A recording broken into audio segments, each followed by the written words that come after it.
नमस्कार प्यारे विद्यार्थियों। मैं तेजकरण चौहान, एसोसिएट प्रोफेसर, मांगीलाल बागड़ी महाविद्यालय नोखा। आज हम कल के व्याख्यान के अंतर्गत पढ़े गए कालीबंगा एवं आहड़ की सभ्यता और संस्कृति के बारे में कल से आगे आज हम इस व्याख्यान के अंतर्गत पढ़ेंगे। इस व्याख्यान में हम आहड़, जो उदयपुर के पास स्थित है, आहड़ की सभ्यता के बारे में, उसकी संस्कृति के बारे में, जो लगभग 4000 वर्ष पुरानी मानी जाती है और आज खंडहरों के ढेर में दबी हुई है, उसके बारे में जानकारी प्राप्त करेंगे। आहड़ के खंडहर का यह ढेर लगभग 1600 फुट लंबा और 550 फुट चौड़ा है। आहड़ का दूसरा नाम हमें ताम्रवती नगरी भी मिलता है, जिससे यहाँ के औजारों के बनने के प्रमुख केंद्र की जानकारी प्राप्त होती है। 11वीं शताब्दी में इसे आगाटपुर या आगाट दुर्ग के नाम से जाना जाता था। यहाँ के स्थानीय लोग इसे धूलकोट के नाम से भी पुकारते हैं। इस क्षेत्र के उत्खनन से हमें प्राचीन प्रस्तर धातु युगीन संस्कृति के अवशेष प्राप्त हुए हैं। इस स्थान का उत्खनन सर्वप्रथम 1953 ईस्वी में श्री A.K. व्यास के नेतृत्व में शुरू हुआ। उसके बाद 1956 में श्री R.C. अग्रवाल की देखरेख में उत्खनन हुआ और 1961-62 में पूना विश्वविद्यालय के डॉक्टर H.D. सांकलिया के नेतृत्व में खुदाई का कार्य जारी रखा गया। अभी तक सभी उत्खनन कार्य परीक्षण की दृष्टि से किए गए हैं। अभी समूचे क्षेत्र की खुदाई नहीं हो पाई है। उत्खनन से प्राप्त अवशेषों से ये प्रमाणित होता है कि आहड़ दक्षिणी पश्चिमी राजस्थान की प्राचीन सभ्यता का एक महत्वपूर्ण केंद्र रहा। गिलुंड और भगवानपुरा से मिलने वाली सामग्री के आधार पर भी ये कहा जा सकता है कि आहड़ सभ्यता का उत्तर पूर्व और दक्षिण पूर्व में भी विस्तार हो चुका था। उत्खनन के फलस्वरूप यहाँ की बस्तियों में कई स्तर मिले हैं। पहले स्तर में कुछ मिट्टी की दीवारें, मिट्टी के बर्तनों के टुकड़े तथा पत्थर के ढेर प्राप्त हुए हैं। दूसरे स्तर की बस्ती से, जो संभवतः प्रथम स्तर पर ही बसी थी, कुछ कूट पीट कर तैयार की गई दीवारें और मिट्टी के टुकड़े वहां से प्राप्त होते हैं। तीसरी बस्ती में कुछ चित्रित बर्तन और उनका घरों में प्रयोग होना प्रमाणित होता है। चौथी बस्ती के स्तर में एक बर्तन व 2 तांबे की कुल्हाड़ियाँ प्राप्त हुई है, जो बड़े महत्व की है। इस प्रकार इन स्तरों पर 4 और बस्तियों के स्तर मिलते हैं, जिनसे हमें मकान बनाने की पद्धति, बर्तन बनाने की विधि आदि में क्रमशः परिवर्तन दिखाई देता है। ये सभी 8 स्तर एक दूसरे पर बनते और बिगड़ते चले गए। ये समूची बस्तियाँ आहड़ नदी की सभ्यता कही जा सकती है। डॉक्टर दशरथ शर्मा का ये कहना है कि आहड़ का जटिल और समन्वित नागरिक जीवन निसंदेह शताब्दियों के विकास का परिणाम था। परंतु प्रश्न यह उत्पन्न होता है कि ऐसी विकसित सभ्यता का विध्वंस कैसे हुआ। डॉक्टर गोपीनाथ शर्मा का ये मानना है कि भूकंप या आहड़ नदी का प्रवाह या बाढ़ ने इस नगर का विध्वंस कर दिया हो। इस सभ्यता स्थान की खुदाई से हमें वहाँ के निवास स्थान के बारे में पर्याप्त जानकारी मिलती है।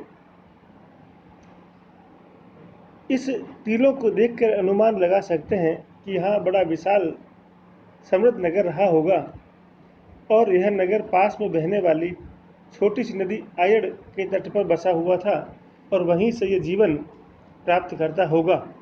यहाँ से प्राप्त अवशेषों से जानकारी होती है कि प्राचीन आहड़वासी पत्थर और धूप में सुखाई गई कच्ची ईंटों से मकानों का निर्माण करते थे, जिनमें सामने से सफाई से चिनाई की जाती थी और उन पर लिपाई भी कर दी जाती थी। यहाँ मुलायम काले पत्थरों का प्रयोग अधिक किया गया है। ये मकान छोटे और बड़े दोनों ही प्रकार के प्राप्त होते हैं। मकानों के कमरे विशेष रूप से बड़े होते थे। यहाँ बड़े कमरों की लंबाई और चौड़ाई क्रमशः 33x20 तक देखी जा सकती है। कुछ कमरों की नींवें भी प्राप्त हुई है, जिनका आकार 23 फुट लंबा और 15 फुट चौड़ा तथा कुछ 9x9 फुट लंबे चौड़े मिलते हैं। कमरों में बांस की पर्दी लगाकर छोटे कमरों में परिणत किया गया होगा। पर्दी पर चिकनी मिट्टी चढ़ाकर इसे टिकाऊ बनाया गया होगा। इस प्रकार हम देखते हैं कि फर्श को भी मिट्टी से लीपा जाता था। फर्श बनाने के लिए वे लोग काली मिट्टी के साथ नदी की बजरी को मिलाकर लेप किया करते थे। मकानों की कच्ची छतों के बीच बांस के प्रयोग की भी जानकारी प्राप्त होती है। संभवतः इन छतों को लकड़ी की बल्लियों द्वारा उठाया गया होगा, जो नीचे फर्श में गाड़ दिया गया होगा। मकानों से गंदा पानी निकालने की वैज्ञानिक पद्धति की जानकारी होती है। इसके लिए 15 से 20 फीट के गहरे गड्ढे खोदकर मिट्टी के पकाए गड्ढों को क्रम से एक दूसरे पर बिठाकर पानी सोखने के गड्ढे सोकपिट जैसे ढांचे बनाए गए थे। कुछ मकानों में हमें 2 या 3 चूल्हे और एक मकान में तो हमें 6 चूल्हों की संख्या देखी गई है। संभवतः इससे अनुमान लगाया गया है कि आहड़ में बड़े परिवारों के लिए भोजन की व्यवस्था थी अथवा सार्वजनिक भोजन बनाने की भी यहाँ व्यवस्था की जाती थी। इसी प्रकार आहड़ सभ्यता की खुदाई से हमें अनेक प्रकार के मृत भांड एवं बर्तन प्राप्त होते हैं। आहड़ की खुदाई में हड़प्पा और मोहनजोदड़ो के विशिष्ट आकृति वाले कुछ मृत भांड भी प्राप्त हुए हैं, जिससे ये ज्ञान होता है कि आज से लगभग 3 से 4 हजार वर्ष पूर्व अर्थात सिंधु सभ्यता के अंतिम चरण में सिंधु सभ्यता मेवाड़ में प्रवेश कर गई थी। यद्यपि यह कहना अत्यंत कठिन है कि संपर्क किस दिशा और किस साधन के द्वारा हुआ। उत्खनन से प्राप्त सामग्री में सबसे अधिक संख्या मृत भांडों की ही है। यहाँ से प्राप्त लाल काले रंग के बर्तनों से जानकारी होती है कि आहड़वासी लाल काले मृत भांड वाली संस्कृति का एक प्रमुख केंद्र था। लाल काली धरातल वाले चमकीले पात्र अंदर से संपूर्ण काले रंग के एवं बाहर से ऊपर की ओर गर्दन तक काले और उसके नीचे संपूर्ण लाल रंग के हैं। ऐसे पात्र 3 प्रकार के प्राप्त होते हैं। प्रथम, जिस पर किसी प्रकार की डिजाइन नहीं है। दूसरे, जिन पर अंदर व बाहर की ओर हल्की डिजाइन बनाई गई है। और तीसरे प्रकार में बाहर की ओर गर्दन पर सफ़ेद रंग से कई प्रकार की लाइनें व बिंदु बने हुए हैं। यहाँ से प्राप्त होने वाले बर्तनों में घड़े, कटोरियाँ, प्याले, मटके, रकाबियाँ, भंडार के कलश और ढक्कन इत्यादि प्रमुख है। साधारणतः मिट्टी के बर्तनों को हाथ से बनाया जाता था, परंतु उनको बनाने में चाक का प्रयोग भी किया जाता था। यह सामग्री अपनी विविधता और प्रचुरता के विचार से बड़े महत्व की है, जिससे स्पष्ट होता है कि आहड़ का कुंभकार इस प्रकार के बर्तनों को बनाने में और चित्रांकन में निपुण हो गया था।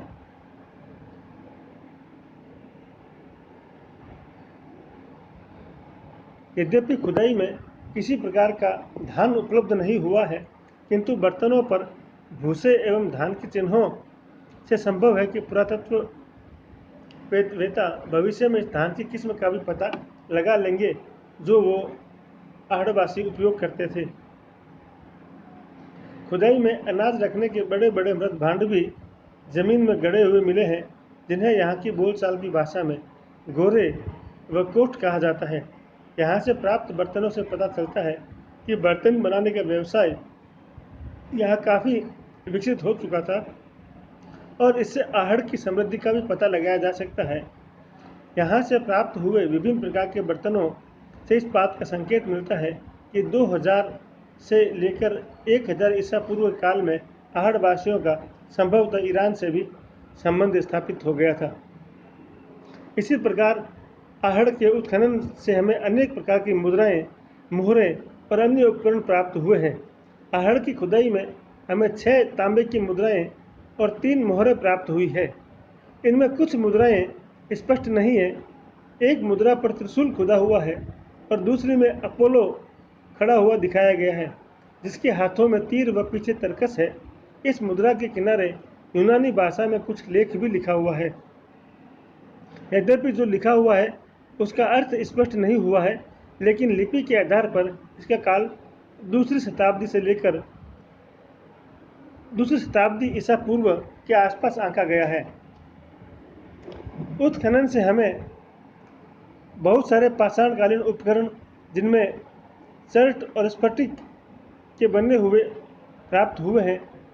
आहड़वासी अपने मकानों की सुरक्षा और सुंदरता के लिए स्फटिक पत्थर के टुकड़ों को मिट्टी के गारे में मिलाकर लेप किया करते थे।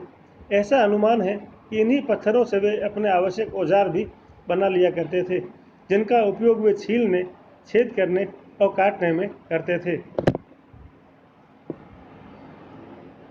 यद्यपि ये औजार बहुत सूक्ष्म आकार के हैं और उनकी आकृति भी काफ़ी बेडौल है, परंतु उनके किनारे काफ़ी धारदार है।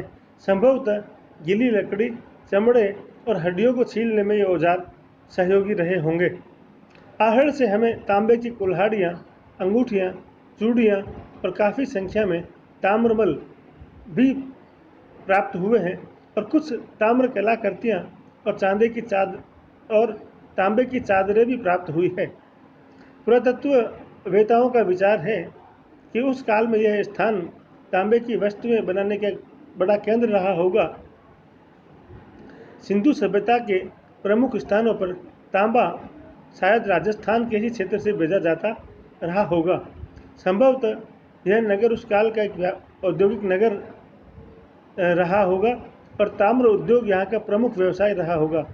इसके अतिरिक्त यहाँ से हमें लगभग 79 लोहे के उपकरण भी प्राप्त हुए हैं, जिनका उपयोग कुल्हाड़ी, चाकू और कील की तरह किया जाता था। इन तथ्यों से स्पष्ट होता है कि आहड़ क्षेत्र में लौह संस्कृति का भी समावेश हो चुका था। इसी प्रकार आहड़ से हमें मणियाँ एवं आभूषण बनाने की जानकारी भी प्राप्त होती है। आहड़वासी अनेक कीमती पत्थर जैसे गोमेद, स्फटिक आदि से गोल मणियाँ बनाते थे। ऐसी मणियों के साथ कांच, सीप, हड्डी और पकी हुई मिट्टी की गोलाकार छेद वाले अंड भी बनाए जाते थे, जिनका उपयोग संभवतः आभूषण बनाने और ताबीज की तरह गले में लटकाने के लिए किया जाता होगा। इसके ऊपर सजावट और अलंकरण का काम भी किया गया है। इनका आकार गोल, चपटा, चतुष्कोणीय और षटकोणीय होता था। आहड़वासियों के आभूषण अधिकांश पकी हुई मिट्टी के मनकों के बने हुए हैं, लेकिन कुछ कीमती पत्थरों के भी बने हैं। खुदाई में 2 प्रकार के मनके और मणियाँ प्राप्त हुई है। प्रथम तो कीमती पत्थर और दूसरी पकी हुई मिट्टी की। मिट्टी के मनके कुछ तो छोटे आकार के हैं और कुछ बड़े आकार के। इनके बीच में छिद्र है और कुछ पर रेखाओं के द्वारा डिजाइन भी बनाई गई है। डॉक्टर सांकेलिया का यह मानना है कि जिन मनकों पर रेखाएं अंकित है वे संभवतः मध्य एशिया की सभ्यता के प्रभाव को प्रदर्शित करते हैं। पत्थर के बने हुए मनके लाल, गुलाबी, हरे और नीले इत्यादि रंगों में रंगे गए हैं। इन पर अंकित रेखाओं एवं इनको दिए गए आकार से प्रतीत होता है कि उस समय कुशल कारीगरों ने इन्हें यह रूप दिया होगा। इसी प्रकार कीमती पत्थर, मिट्टी के अतिरिक्त बने हुए आभूषण, सीप, मूंगा, बीज आदि के बने हुए भी आभूषण प्राप्त हुए हैं। ये लोग सींग वाले पशु, कुत्ता, मेंढा, हाथी, गेंडा तथा मानव आकृति वाले मिट्टी खिलौने भी बनाते थे। मानव आकृतियों में नाक अत्यंत नुकीली बनाई गई है। इसी प्रकार आहड़वासियों के कृषि, व्यवसाय एवं रहन सहन के बारे में भी वहाँ से प्राप्त आधार पर अनुमान लगाया जा सकता है। आहड़ सभ्यता के लोग कृषि से भले परिचित थे। यहाँ से मिलने वाले बड़े बड़े भांड तथा अन्य अनाज पीसने के पत्थरों से प्रमाणित होता है कि ये लोग अन्न का उत्पादन करना सीख गए थे। यद्यपि अनाज की किस्म के बारे में अभी तक जानकारी नहीं हुई है। वे अन्न को पकाकर खाते थे। एक बड़े कमरे में बड़ी बड़ी भट्टियाँ प्राप्त हुई है, जिनसे पता लगता है कि यहाँ सामूहिक भोज और दावतों के लिए स्थान बना होगा। इस भाग में वर्षा अधिक होने तथा नदी पास में होने से सिंचाई की पर्याप्त सुविधा भी रही होगी। खुदाई से हमें यहाँ कपड़े आदि पर छपाई करने के ठप्पे भी प्राप्त हुए हैं, जिससे पता चलता है कि यहाँ रंगाई और छपाई का व्यवसाय भी विकसित हो गया होगा। शरीर से मैल छुड़ाने के लिए बने झाबे से पता चलता है कि आहड़वासी अपनी शारीरिक सफाई का भी ध्यान रखते होंगे। खुदाई में तौल के बाट और माप भी प्राप्त हुए हैं, जिससे यहाँ व्यापार वाणिज्य होने का पता चलता है। आहड़ के ऐतिहासिक काल के अनेक उपकरणों में चमड़े के टुकड़े, मिट्टी के पूजा के पात्र, चूड़ियाँ आदि प्राप्त हुई है। पूजा के पात्र तो विभिन्न आकार प्रकार के प्राप्त हुए हैं। ये समस्त सामग्री उस काल के लोगों के रहन सहन और आचार विचार पर प्रकाश डालती है। उनके मृतक संस्कार के संबंध में भी कुछ निश्चित रूप से नहीं कहा जा सकता, परंतु ऊपरी स्तर पर मिले मनुष्य के अस्थि पंजर से यह अनुमान लगाया जाता है कि वे शव को गाड़ते थे। मृतकों के शव का मस्तक उत्तर और दक्षिण की ओर रखा जाता था तथा उनके साथ उनके पहनने के आभूषण इत्यादि भी गाड़े जाते थे। इसी प्रकार खनन से प्राप्त सामग्री के अलावा यहाँ की खंदकों से जो सामग्री प्राप्त हुई है वो देखने लायक है। खंदक संख्या 6 को देखने से पता चलता है कि लोग अपने घरों का गंदा पानी निकालने के लिए चक्रकूप का उपयोग करते थे। अन्य खंदकों में चूल्हे, आटा या मसाले के गड्ढेदार पत्थर आदि भी प्राप्त होते हैं।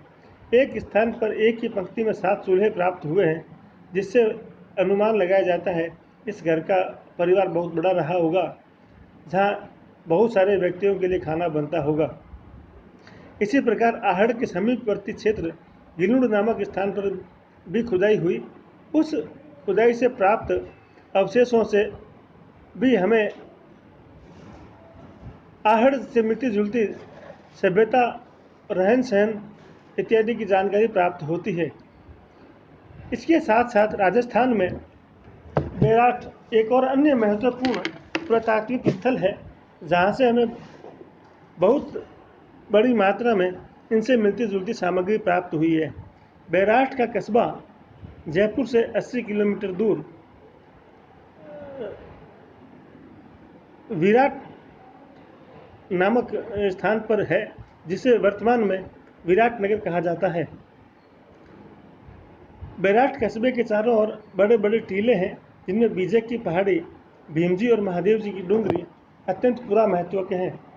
इस कस्बे से तथा पूर्व में विराट नगर का उल्लेख महाभारत में कई बार हुआ है। यहाँ पांडवों ने अपना ज्ञातवास के अंतिम दिन व्यतीत किए थे। उसी प्रकार बेराट मौर्य काल और मौर्योत्तर काल के अवशेषों का भी प्रतीक रहा है। यहाँ से हमें अशोक के अभिलेख और कुछ बौद्ध विहार भी प्राप्त हुए हैं। बेराट से प्राप्त ईंटें अलग ही प्रकार की है। उनका उपयोग चबूतरों, मठ, स्तूप और मंदिरों को बनाने में किया गया था। फर्श पर पक्की टाइलें भी लगी हुई है। यह अत्यंत सोचने का विषय है कि बेराट के पास पत्थर अत्यधिक पाए जाते हैं, फिर भी यहाँ ईंटों का प्रयोग किया गया है और ये ईंटें सिंधु घाटी के मोहनजोदड़ो से मिलती जुलती है। इसी प्रकार बेराट से एक बौद्ध मठ के अवशेष प्राप्त होते हैं। इस मठ में 6-7 छोटे कमरे बने हुए हैं। कमरों में आने जाने के लिए तंग मार्ग, गोदाम और चबूतरे इस मठ के अन्य भाग हैं। मौर्य सम्राट अशोक द्वारा बनवाया गया एक मंदिर की संरचना भी प्राप्त हुई है। इस मंदिर की फर्श पर भी ईंटें जड़ी हुई है। किवाड़ों को लोहे की कीलियों और कब्जों से टिकाया गया था। मंदिर से मिट्टी की पक्षी मूर्तियां, खप्पर, धूपदानी और थालियां और पूजा पात्र प्राप्त हुए हैं। इसी प्रकार बेराट से सम्राट अशोक के 2 स्तंभ लेख बेराट का बाबरू लेख प्राप्त हुआ है। खुदाई स्थल के दक्षिण में चुनार पत्थर के पॉलिशदार टुकड़े और कई अन्य पत्थर के टुकड़े जिनमें किन्हीं पर सिंह आकृति के खंड हैं बिखरे हुए हैं। डॉक्टर गोपीनाथ शर्मा का ये कहना है शायद यह स्तंभ मिहिर कुल के आक्रमण के फलस्वरूप नष्ट कर दिया गया होगा। इसी प्रकार यहाँ से रजत मुद्राएं भी प्राप्त हुई है जिनकी संख्या 36 है। इनमें से 8 पंचमार्क की है, शेष 28 मुद्राएं यूनानी और भारतीय यूनानी शासकों की है। इससे लगता है कि बैराट लंबे समय तक यूनानियों के अधिकार में भी रहा होगा। इसी प्रकार बैराट से हमें खुदाई के 3 स्तर प्राप्त होते हैं जिनसे मृद भांड कला द्वारा आसानी से समझा जा सकता है। पहले निवास काल में धूसर चित्रित मृद भांड, दूसरे निवास काल में काले परिमार्जित मृद पात्र या तीसरे में ईसा की आरंभिक शताब्दियों से संबंधित मृद भांड मिले हैं। मृद भांडों में अलंकृत घड़े जिन पर स्वस्तिक और त्रिरत्न चित्र बने हुए हैं यहाँ से प्राप्त हुए हैं।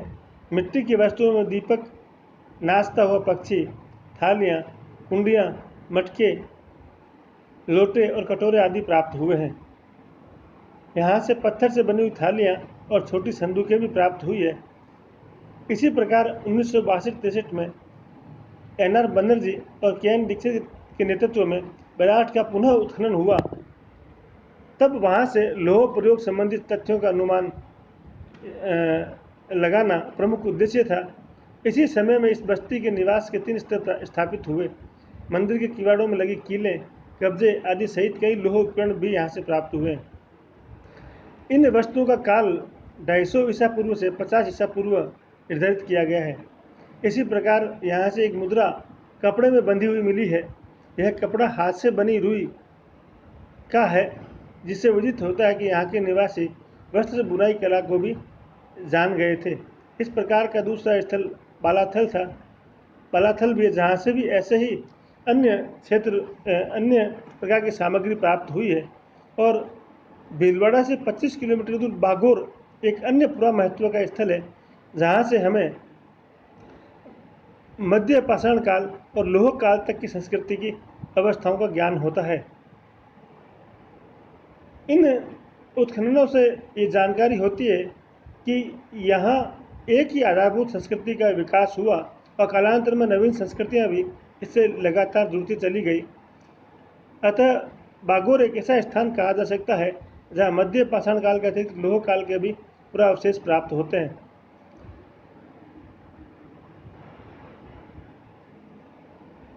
इस प्रकार हम आसानी से कह सकते हैं कि राजस्थान भी सिंधु घाटी सभ्यता की तरह है। ये सभ्यता के विकास से अछूता नहीं रहा।